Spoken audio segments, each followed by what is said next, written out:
खरीप हंगाम तोंडावर आलाय. बियाणं आणि खतं खरेदीसाठी शेतकऱ्यांची लगबग सुरू आहे. त्यामुळे बोगस बियाणं विक्रेत्यांनी देखील आता डोकं वर काढलंय. अशात नागपूर कृषी विभागानं मोठी कारवाई करत 56 लाख रुपयांचं प्रतिबंधित HTBT बियाणं जप्त केलंय. बियाणांची ही खेप गुजरातहून नागपुरात आली होती. या कारवाई संदर्भात जिल्हा कृषी अधीक्षक रवींद्र मनोहरे यांनी अधिक माहिती दिली. बळीराजा सध्या खरीप हंगामासाठी तयारी करतो आहे. मात्र यातच बोगस बियाणे मोठ्या प्रमाणात शहरात येत आहेत आणि गावोगावी पोहोचत आहेत. याच अनुषंगानं नागपूर कृषी विभागाने एक मोठी कारवाई केली आहे. जाणून घेऊया या कारवाईबाबत. सर, कृषी विभागाने नुकतीच मोठी कारवाई केलेली आहे HTBT बियाणांबाबत, काय सांगाल?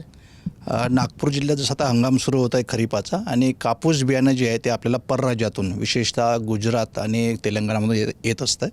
आता यामध्ये अडचण अशी आहे की जी HTBT नाव आहे, म्हणजे हर्बिसाइड टॉलरंट BT कॉटन जे आहे, तर त्याला बंदी आहे. केंद्राकडनं आहे, राज्याकडनं आहे. कारण जी जेनेटिक इंजिनिअरिंग अप्रुव्हल कमिटी आहे त्यांनी त्याला मान्यता दिलेली नाही. कारण त्या वापरामुळं आपल्या जी बायोडायव्हर्सिटी आहे त्याचं आणि सॉईल हेल्थ हे सुद्धा खराब होत असते. तर यासाठी आपण खूप दिवसापासून त्या मागावर आहोत की असं बियाणं कुठलं इल्लिगल बोगस बियाणं आपल्या जिल्ह्यात येऊ नये. तर आपण येथे नागपूरला 5800 पाकिटं रेल्वेने अहमदाबादवरून नागपूरला रेल्वेनं आली असं आम्हाला येत आहे अशी माहिती मिळाली. आणि आम्ही मग तिथे एक धाड टाकली. आमची जे पथक आहे आमचं कृषी विभागाचं गुन्हे पथक आणि पोलिसांच्या मदतीनं, आणि ती जवळजवळ 28 क्विंटल 5800 पाकिटं आम्ही 900 रुपयाला एक पाकिट आहे. तर 56 लाखाचं आम्ही ते HTBT कॉटन हे जप्त केलेलं आहे. आणि त्यामुळं जे काही कापूस बियाणे अधिनियम आहे, त्यानंतर आपला एन्व्हायरमेंटल प्रोटेक्शन ॲक्ट आहे, त्यानंतर महाराष्ट्र कापूस बियाणे अधिनियम आहे, या अधिनियमानंतर आम्ही त्यांच्यावर कारवाई केलेली आहे. सर, काही दिवसांपूर्वी देखील अशीच कारवाई करण्यात आली होती. ते बियाणे देखील गुजरातमधून आले होते. ती कारवाई कशा प्रकारची होती? ती सुद्धा या प्रकारची. फक्त येण्याचं जे माध्यम होतं ते ट्रकने आलेलं होतं, आणि ते आम्हाला समजलं की येथे लकडकाश भागात जे काही गोडाऊन्स असतात जुने पडलेले ते येत असते. तर तेव्हासुद्धा आम्ही मागच्या आठवड्यामध्येच अशी एक कारवाई केलेली आहे. आणि त्यामध्ये जवळजवळ 26 लाखाचं बियाणं आणि आम्ही 25 लाखाचा तो ट्रकसुद्धा जप्त केलेला आहे.